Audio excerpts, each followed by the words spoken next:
damai sejahtera Allah yang melampaui segala akal.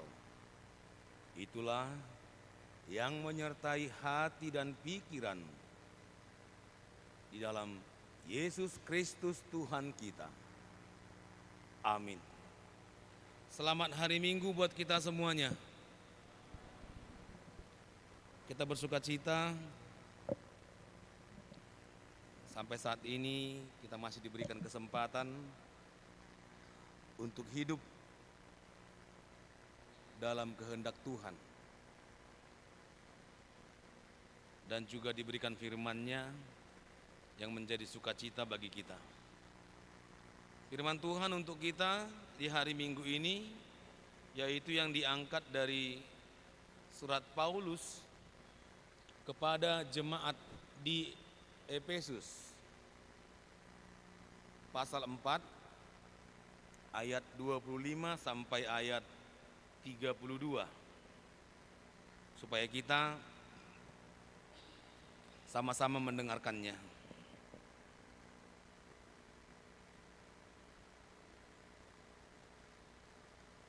Karena itu buanglah dusta dan berkatalah benar seorang kepada yang lain, karena kita adalah sesama anggota. Apabila kamu menjadi marah, janganlah kamu berbuat dosa. Janganlah matahari terbenam sebelum padam amarahmu. Dan janganlah beri kesempatan kepada iblis. Orang yang mencuri, janganlah ia mencuri lagi. Tetapi baiklah ia bekerja keras dan melakukan pekerjaan yang baik dengan tangannya sendiri, supaya ia dapat membagikan sesuatu kepada orang yang berkekurangan. Janganlah ada perkataan kotor keluar dari mulutmu, tetapi pakailah perkataan yang baik untuk membangun di mana perlu, supaya mereka yang mendengarnya beroleh kasih karunia. Dan janganlah kamu mendukakan Roh Kudus Allah yang telah memeteraikan kamu menjelang hari penyelamatan. Segala kepahitan, kegeraman, kemarahan, pertikaian, dan fitnah hendaklah dibuang dari antara kamu. Demikian pula segala kejahatan. Tetapi hendaklah kamu ramah seorang terhadap yang lain, penuh kasih mesra dan saling mengampuni, sebagaimana Allah di dalam Kristus telah mengampuni kamu. Demikianlah firman Tuhan. Saudara yang terkasih, dalam nama Tuhan Yesus, setelah tadi saya baca nats ini, saya berpikir demikian. Seandainya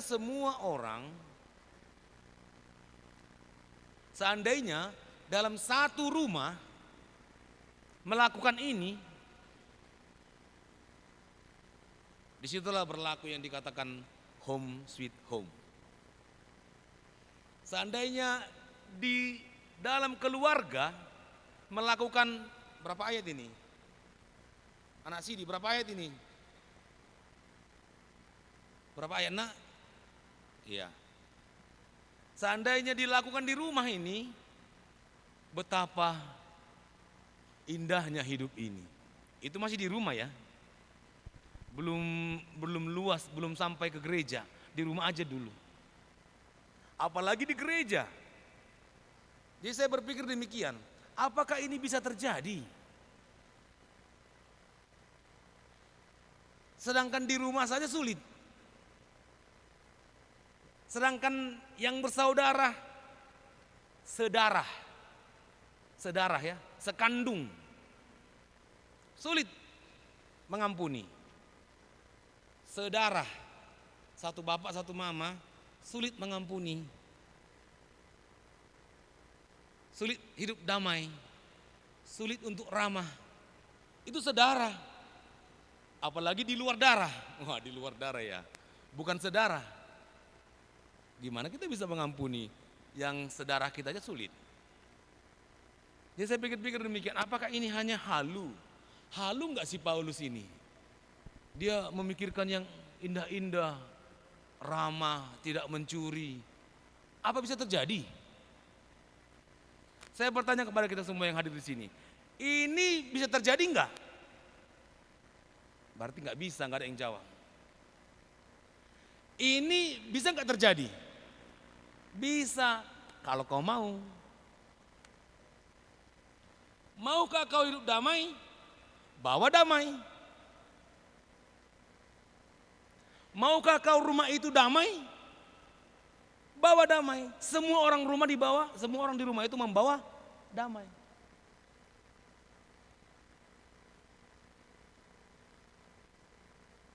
Maukah kau diampuni? Kau harus mengampuni. Bisa kan? Bisa, asal kau mau. Tapi bukan dengan kekuatanmu, tetapi dengan bantuan dari Roh Tuhan. Kalau kekuatanmu nggak bisa lah orang nggak bisa orang itu rugi. Sulit orang mau berkorban, tetapi apabila Roh Tuhan hadir dalam dirinya, dia pasti bisa berkorban. Dia mau rugi dan dia mau harga dirinya pun kurasa enggak dihitungnya lagi karena Roh Tuhan yang bekerja, dia mampu. Jadi kalau kau mau dan kau mampu, lakukanlah. Terimalah Roh Tuhan, nyatakanlah. Supaya firman Tuhan terjadi. Seperti topik ini dikatakan hidup baru dalam kasih Kristus. Jadi kalau dikatakan hidup baru, Paulus mengambil perumpamaan membuang manusia lama, memakai manusia baru. Manusia lama itu apa? Pernah enggak kalau dibilang kalau ada orang Batak merantau, orang Batak dari Medan merantau ke Pulau Jawa ini,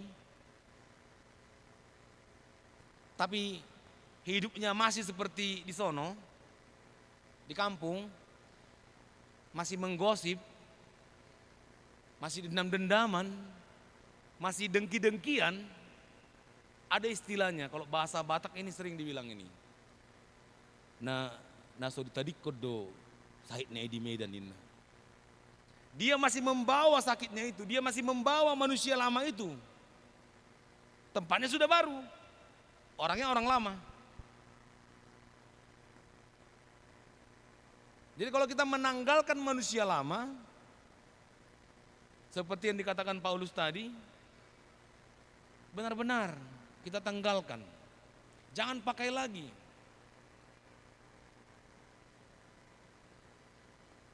Ya kalau kita mungkin di Medan pemarah, di sini jangan pemarah. Kalau mungkin di Medan kita pencuri, di sini jangan pencuri. Kan udah kita tinggalkan di Medan. Nggak bisa nyebrangin laut dia. Setannya nggak bisa nyebrangin laut. Konon katanya demikian. Iblis Medan nggak bisa nyeberangi Selat Sunda. Konon katanya demikian. Jadi jangan dibawa-bawa iblis Medan ke Pulau Jawa. Biarlah iblis Medan tinggal di Medan. Kita hidup baru di sini, di Pulau Jawa ini. Supaya nyata hidup baru dalam kasih Kristus tadi. Saudara-saudara yang terkasih, bagaimana kita bisa mampu untuk menyatakannya?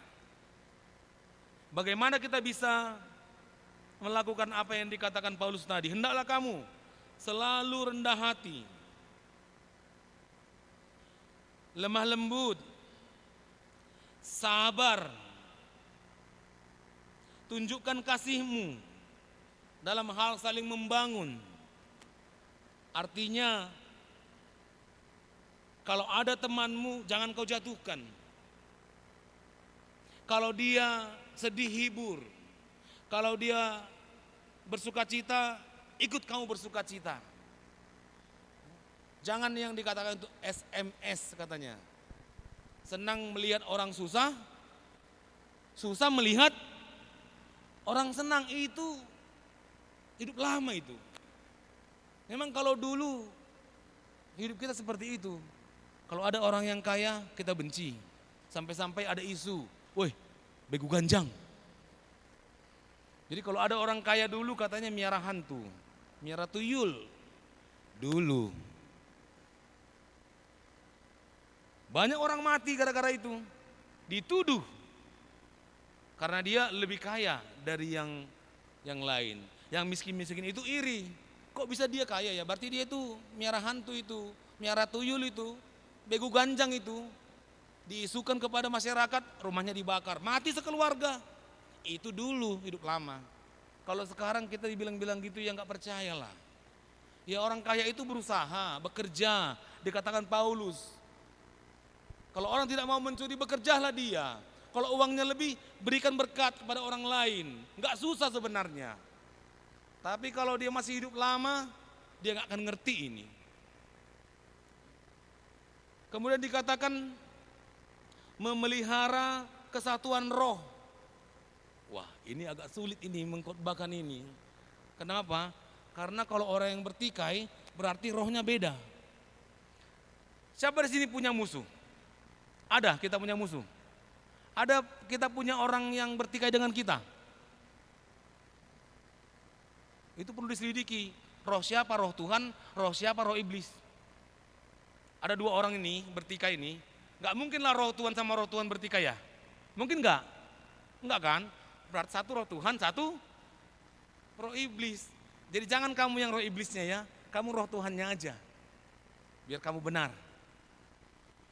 Ya, karena gimana tidak ada pertikaian, seandainya iblis selalu menggoda, maka roh Tuhan akan melawan. Pertikaian terjadi, tapi kita harus di pihak roh Tuhan. Dikatakan peliharalah kesatuan roh. Jangan ada di antara kita di sini yang hadir di gereja ini punya roh lain. Karena kalau engkau punya roh lain, maka kita berlawanan. Maka kita akan saling membenci, saling melawan, saling berperang. Mana bisa roh Tuhan berdamai dengan roh iblis? Itu akan saling melawan. Kemudian dikatakan satu tubuh. Itu gambaran tubuh sudah jelas ya. Ini tubuh kita ini nggak bisa berlawanan. Harus mau. Contohnya kalau kita mau beli sepatu, tangan harus mau mengambil sepatu. Satu tubuh itu namanya. Jangan karena kita mau beli sepatu, kaki semangat, tangan malas. Kenapa kau malas tangan? Ah, itu kan untuk kaki, aku nggak mau mengambilnya. Ya akhirnya tidak terjadi. Kalau kita mau membeli cincin, kaki harus semangat. Jangan karena beli cincin untuk tangan, kaki nggak mau. Aku nggak mau jalan. Kenapa? Itu kan untuk tangan. Nggak boleh. Begitu juga kita kalau dikatakan satu tubuh, maka kita harus saling mendukung. Saling menguatkan, encourage katanya ya. Menguatkan, kalau ada yang lemah kuatkan. Kamu juga harus membawa damai itu, membawa kasih itu. Sebenarnya sangat-sangat luar biasa, Tuhan itu ingin kita berbahagia. Sehingga dia kirimkan hamba-hambanya untuk menyampaikan ini. Satu pengharapan, satu Tuhan, satu iman, satu baptisan, satu Allah. Ya luar biasa. Jadi seketika saya baca ini, saya berandai-andai. Seandainya semua ruas HKBP Ciputat mau hidup baru, menjadi manusia baru, saya rasa gereja ini surga. Jadi surga, pasti jadi surga. Ya. Semua masing-masing membawa kasih, masing-masing membawa damai. Tidak ada yang cakap kotor. Semua menjaga mulutnya, menjaga sikapnya, menjaga pikirannya, menjaga hatinya. Wah, di mana-mana damai, ramai ini gereja. Jadi surga ini. Orang juga akan datang ke sini. Kenapa? Di situ ada surga saya lihat. Karena semua orang-orang Ciputat itu, HKBP Ciputat itu manusia baru. Yang meninggalkan segala kepahitan, kegeraman, kedengkian, iri hati. Dikatakan tadi fitnah, itu sudah dibuang dari situ. Jadi di rumah juga harus begitu kita buat. Bapak, ibu, anak ya. Jangan nanti anaknya menjaga damai, mamanya tidak. Anaknya hatinya damai, bapaknya gerasak gerusuk. Tidak ada damai di situ. Jangan nanti orang tuanya pingin rumah itu damai, anaknya gerasak gerusuk. Enggak akan ada damai di situ. Jadi ini bisa terjadi kalau kita mau dan kalau kita mampu untuk menerima kekuatan dan juga roh Tuhan di dalam kehidupan kita. Saudara-saudara yang terkasih, kehendak Allah terjadi dalam hidup kita sehingga Dia memberikan anaknya yang menjadi kebenaran. Jadi nggak perlu kita cari-cari contoh yang lain. Apalagi anak-anak kami, anak Sidi ini, nggak perlu kamu idola-idola lain nah. Ya. Si Jungkook, siapa itu lagi itu? Jimin siapa itu? Nggak perlu kamu cari-cari idola di dunia ini, sudah ada Yesus yang menjadi idolamu, yang menjadi teladanmu, yang menjadi kebenaranmu. Dikatakan Yesus itulah kebenaran yang nyata dari Tuhan. Ya. Supaya kita meninggalkan segala sifat-sifat kebodohan, kedegilan, ya, perasaan yang tumpul, yang mengarah kepada hawa nafsu juga, dan juga yang mengerjakan kecemaran. Jadi gak jauh-jauh teladannya, sudah ada Yesus Kristus yang memberantas kebodohan. Jadi Yesus sangat-sangat marah kalau dia lihat ada orang bodoh. Apalagi dia lihat orang Kristen bodoh. Marah banget itu. Pernah dia marah sama murid-muridnya. Kenapa? Karena murid-muridnya gak bisa mengerjakan, sementara orang yang gak percaya bisa mengerjakan. Apa kata Yesus? Kok bisa ya kalian muridku, percaya padaku, gak bisa kalian mengerjakan itu. Lihat orang yang gak percaya itu bisa mengerjakannya. Harusnya kalian lebih baik dari mereka. Kok mereka lebih baik dari kalian?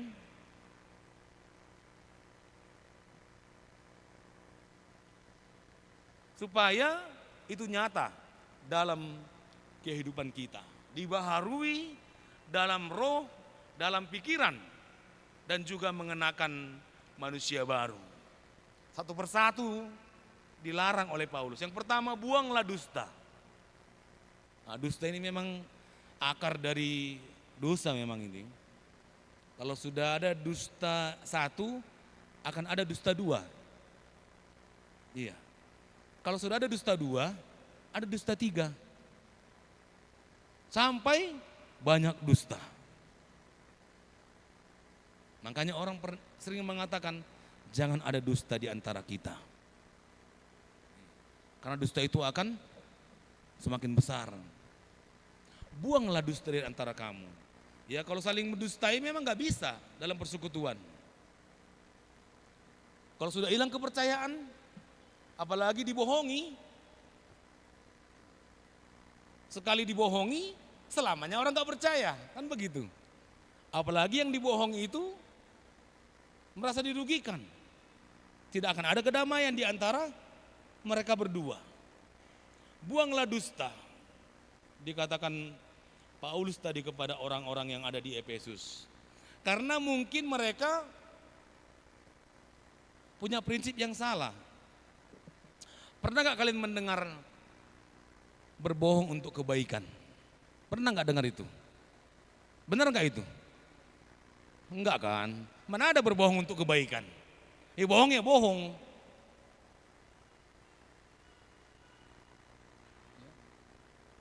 Buanglah dusta supaya kita bisa hidup di dalam kebenaran tadi. Kita bisa hidup di dalam manusia baru tadi. Dikatakan kemudian satu persatu Paulus mendidik mereka.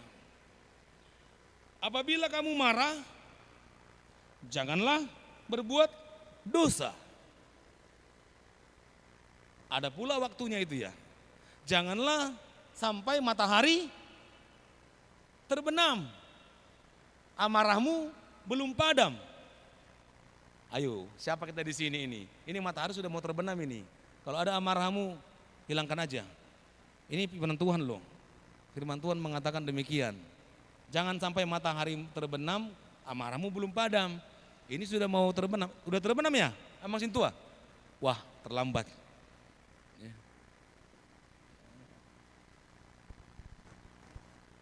Bila engkau marah, janganlah berbuat dosa. Dari mana kita bisa mengendalikan diri kita demikian? Ya kalau kita bersama dengan kekuatan Tuhan. Kalau tidak, enggak terkendali ini emosi ya. Susah mengendalikan emosi, apalagi di Gitali. Ngerti enggak anak-anak kami di Gitali? Enggak ya? Dipancing-pancing.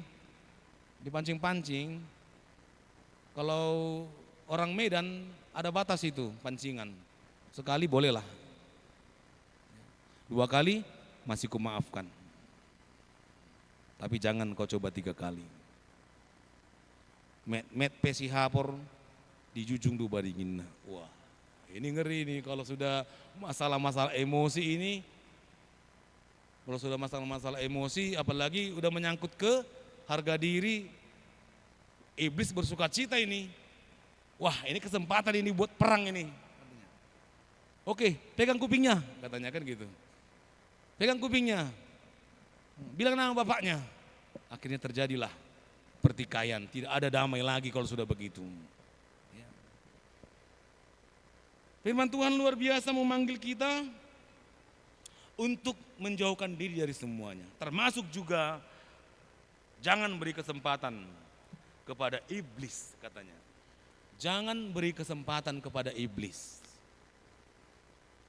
Memang ya kalau kita buka hati kita terhadap iblis ya dia akan dengan senang hati untuk membawa kita ke dalam dosa. Jangan beri kesempatan kepada iblis. Jadi kalau ada sudah mengarah-mengarah kepada dosa, mengarah-mengarah kepada iblis, mending kita jauh dari situ. Apalagi daging kita lemah. Jadi kalau kita kasih kesempatan, iblis akan menerkam kita. Maka waspadalah, hati-hatilah terhadap hatimu, pikiranmu, matamu. Jaga. Kalau kau kasih kesempatan kepada iblis, maka itu akan membawa kamu ke dalam jurang dosa. Kemudian Paulus juga menasihatkan jangan mencuri lagi, bekerja keraslah supaya engkau jadi berkat. Jangan ada perkataan kotor, jangan mendukakan roh.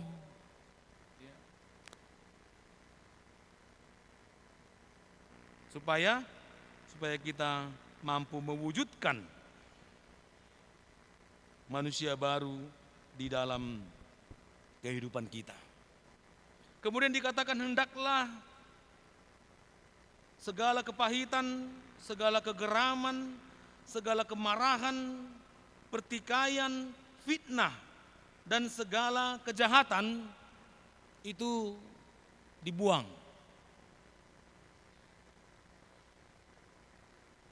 Konon katanya ada sebuah gereja, di depan pintu gereja itu dibuat tong sampah yang kosong.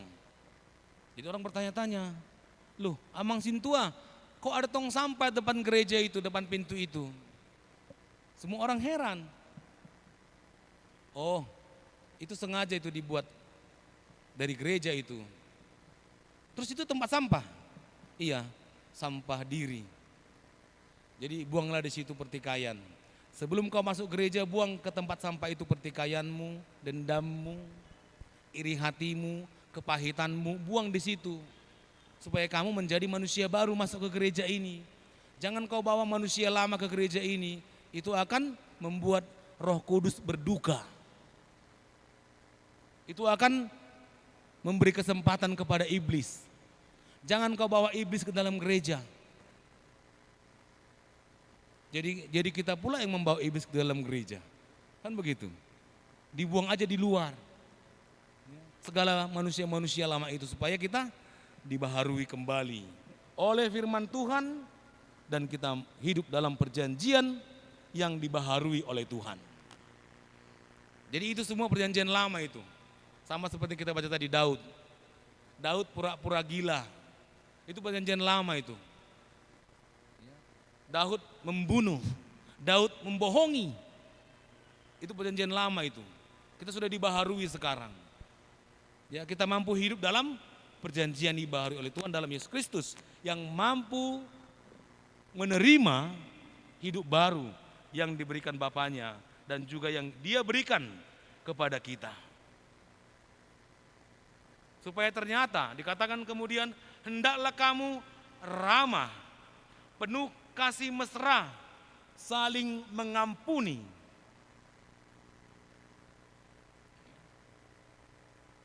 Oh, luar biasa. Jadi kepada anak-anak kami sini, kebetulan kalian anak sidi ya gereja sore, wujudkanlah ini dalam hidupmu supaya kamu membawa kebahagiaan, menjadi berkat, terutama di rumah lah dulu. Ya, jangan jauh-jauh lah. Di rumah aja kita dirikan ini, saya rasa semua rumah bahagia. Jadi pendeta pun gak takut datang ke rumah siapa saja, karena sudah membawa damai masing-masing di tengah-tengah rumah itu. Kita semua, kita tegakkanlah ini di tengah-tengah rumah tangga kita supaya hadir. Supaya Yesus sumber pembaharuan itu hadir di tengah-tengah rumah kita. Supaya kita melakukan segala suruhan yang ada di firman Tuhan dan menjauhi segala larangan yang ada dalam firman-Nya itu. Jadi coba bayangkan dululah, kita bayangkanlah apabila ini ada di tengah-tengah rumah tangga kita, luar biasa. Kita rasakan perubahan yang Tuhan inginkan di dalam dasar iman kita. Jadi dasar itu perlu. Apa dasar dalam hatimu? Kalau dasar yang lain, itulah yang membuat kita berdosa tadi. Orang Batak bilang, salamat dasor, apa tahe? Anak-anak si dia ada nggak tahu kepanjangannya ini? Coba dilanjutkan ya, anak-anak si dia, salamat dasor. Wah, nggak ada yang tahu. Anak si coba, salamat dasor apa lanjutannya? Wah, oke saya terjemahkan ya. Memang nggak bisa dijawab, orang nggak didengar. Gimana bisa menjawab kalian nggak benar? Anak si didengar dulu sini. Lanjutkan. Kalau salah dasar, maka jawab aja nak, nggak dipenjara kau nanti kalau salah. Kalau salah dasarnya, maka semuanya salah. Nah, iya benar tadi dia, dalam hatinya dia dijawab tadi itu, benar. Ya, kalau salah dasarnya, semuanya salah. Dasarmu apa? Untuk hidupmu.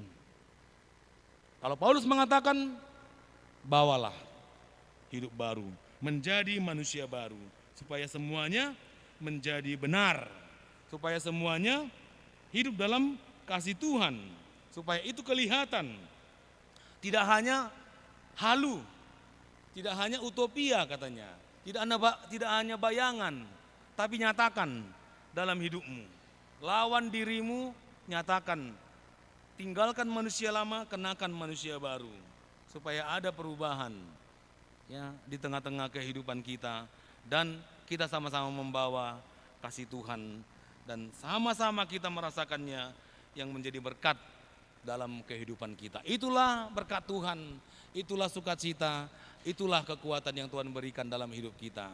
Semoga kita mau dan mampu dalam roh Tuhan untuk mewujudkannya, dan kita dapat kekuatan firman Tuhan, kita bersukacita di dalamnya. Amin, kita berdoa.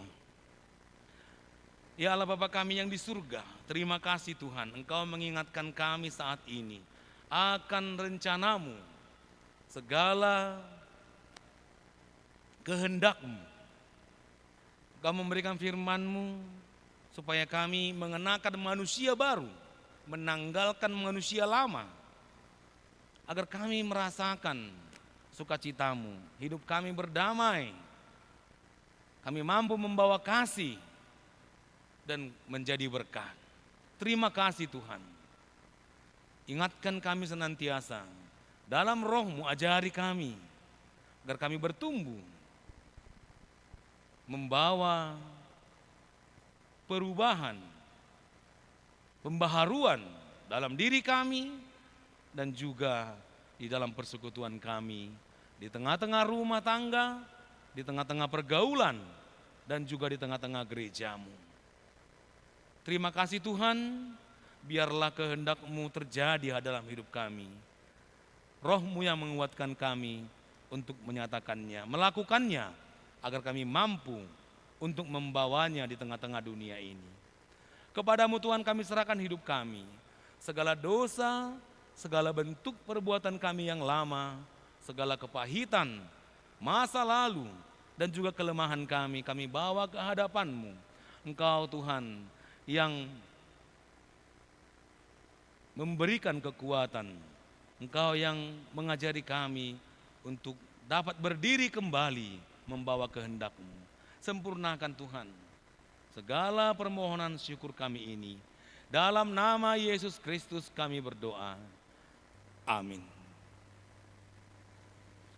Kita bernyanyi sambil mengumpulkan